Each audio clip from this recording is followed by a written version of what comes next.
আচ্ছা, ইরানের সর্বশেষ পরিস্থিতি আমি জানি যে আপনি লক্ষ্য করছেন, প্রতিনিয়ত দেখার চেষ্টা করছেন সেখানে কি হচ্ছে, কোন দিকে যাচ্ছে পরিস্থিতি।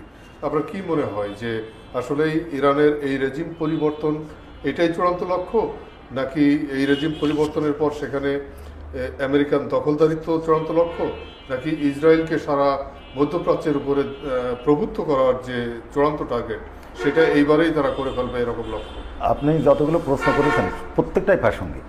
এটা হচ্ছে বাস্তবতা। প্রথম কথা হচ্ছে ইহুদিদের একটা হলিল্যান্ডের একটা স্বপ্ন আছে, বৃহৎ ইসরায়েল। এটা কি সমস্ত ইহুদি নাকি ইহুদিবাদী? ইহুদিবাদী, জায়নিস্টদের, ইহুদিদের না, জায়নিস্টরা।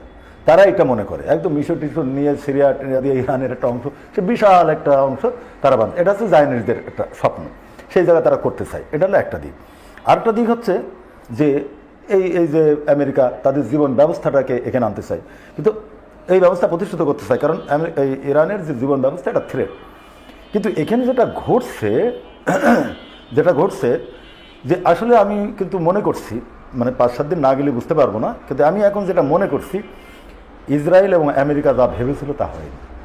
এই যে যে যুদ্ধগুলো, যে অস্ত্রগুলো ইরান ব্যবহার করেছে, এ কিন্তু 5-7 বছরের পুরানো অস্ত্রগুলো ব্যবহার করছে। আজকে রাত্রে কিন্তু তার থেকে ধাপে ধাপে উন্নততর অস্ত্র ব্যবহার হবে। আপনি জানেন যে মধ্যপ্রাচ্যের 12টা রাষ্ট্রে মার্কিন ঘাঁটি আছে, 12টা রাষ্ট্রে 27টে মার্কিন ঘাঁটি আছে।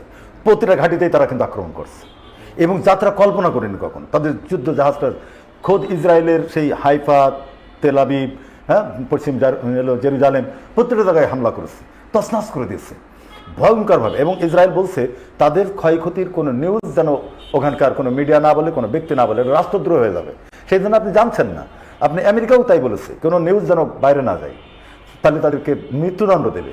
সেজন্য আপনি জানছেন না, কিন্তু আসলে ভয়ঙ্কর ঘটনা ঘটেছে। প্রশ্ন হচ্ছে ইরান ধ্বংস হয়ে যাবে কিনা। আমি আজকে পর্যন্ত মনে করছি না, যুদ্ধ কেবল শুরু হয়েছে। এখান থেকে ইসরায়েল তার আদৌ তার কবর রচনা হবে, আমার আজকে যা মনে হয়েছে। কারণ ইরানের হিস্ট্রিটা আপনার জানতে হবে। আপনারা জানেন যে খ্রিস্টপূর্ব 600 থেকে 530 সাল পর্যন্ত পৃথিবীর সাম্রাজ্যবাদী, মানে পৃথিবীর প্রথম এক মহান সাম্রাজ্যের নেতার নাম হচ্ছে সাইরাস দি গ্রেট। আপনারা জানেন যে সাইরাস দি গ্রেটের কারণেই আলেকজান্ডার জন্মের পরে মাকে বলেছিল, মা গো, আমি সাইরাস দি গ্রেট হব। আলেকজান্ডারের মা বলেছিলেন, বাবা, সাইরাস দি গ্রেট হয়ে জন্মাতে হয়, এটা হওয়া যায় না। কিন্তু তিনি সাইরাস দি গ্রেট, উনি মহান শাসক। দেখেন চেঙ্গিস খান, তার নাম আপনারা জানেন, কিন্তু বাংলার বহু মানুষ সাইরাস দি গ্রেটের নাম জানে না, কারণ তিনি মহান, অথচ বিশাল সাম্রাজ্য ছিল তার। এটা পশ্চিমারা এই নামগুলো আনেনি, হ্যাঁ, কিন্তু তারা আলেকজান্ডারকে গ্রেট বলছে, কিন্তু সাইরাস দি গ্রেট তারা বলবে না। তারা এদের না বলছে না, তারা হালখান চেঙ্গিস খানকে বলবে। তারা এশিয়ার চরিত্রটা, প্রাচ্যের চরিত্র এইভাবে নেগেটিভলি আনে, কিন্তু পজিটিভ ব্যাপারটা আনেনি। ফলে সেই যে আমল থেকে তারা একের পর এক এই পারস্য সাম্রাজ্য কোথাও কিন্তু মাথা নত করেনি, তারা টিকে আছে। এবং পারস্য সাম্রাজ্যের সবচেয়ে বড় ব্যাপার হচ্ছে, পারস্যের প্রতিটা মানুষ মনে করে এই বায়োলজিক্যাল দেহের থেকে সম্মানের হচ্ছে তার স্পিরিচুয়াল দেহ, অর্থাৎ স্পিরিচুয়াল আত্মা, অর্থাৎ মর্যাদা। সে মর্যাদাকে কখনোই বায়োলজিক্যাল দেহের উপরে দেয় না। সেজন্য আপনারা জানেন যে আলী খামেনিকে বলা হয়েছিল তাকে বাংকারে নিয়ে যাওয়ার জন্য। অদ্ভুত ব্যাপার, আমি অবাক। আমি এটা সমালোচনা করছিলাম যে তাকে বাংকারে নিয়ে যায়নি কেন, গোপন জায়গায় কেন নিয়ে যায়নি। আলী খামেনি বলে গেছেন যে আমি ইমাম, আমি নেতা, আমি বাংকারে যাব আমার জনগণকে রেখে। এটা হতে পারে না, কি উদাহরণ তৈরি হবে? সেই কারণে বলছে আমার পরিবারকেও না। আপনারা জানেন যে উনি মারা গেছেন, ওনার মেয়ে মারা গেছে, জামাই মারা গেছে, নাতিরা মারা, তার টোটাল পরিবার ধ্বংস হয়ে গেছে। উনি জাননি, উনি তখনও মিটিং করছিল তার সেনাবাহিনী। আপনারা জানেন তার সেনাপ্রধান মারা গেছে, তার প্রতিরক্ষা মন্ত্রী মারা গেছে, তাই না, তার পররাষ্ট্র উপদেষ্টা মারা গেছে। কি ভয়ঙ্কর ক্ষতি হয়েছে। উনি কিন্তু পালাননি। উনি বলছেন যে আমার মৃত্যুর মধ্য দিয়ে যদি ইসরায়েল, আমেরিকা মনে করে যে তাদের জয়লাভ হয়েছে, না, এটা ইরানের জনগণ, পারস্যের জনগণ তার এই মর্যাদার যে লড়াই, এই লড়াই থেকে পিছু পা হবে না। আর এই 80 সাল থেকে আজকে পর্যন্ত ইরানে এমন কোনো ঘর নেই যে ঘরে ইহুদি এবং আমেরিকার আক্রমণে মানুষ মরেনি। ফলে এই জাতি কখনো মাথা নোয়াবে না। তারপরে আপনি বলতে চাচ্ছেন যে আফগানিস্তানে যে ঘটনাটা ঘটেছে, এটা আলাদা।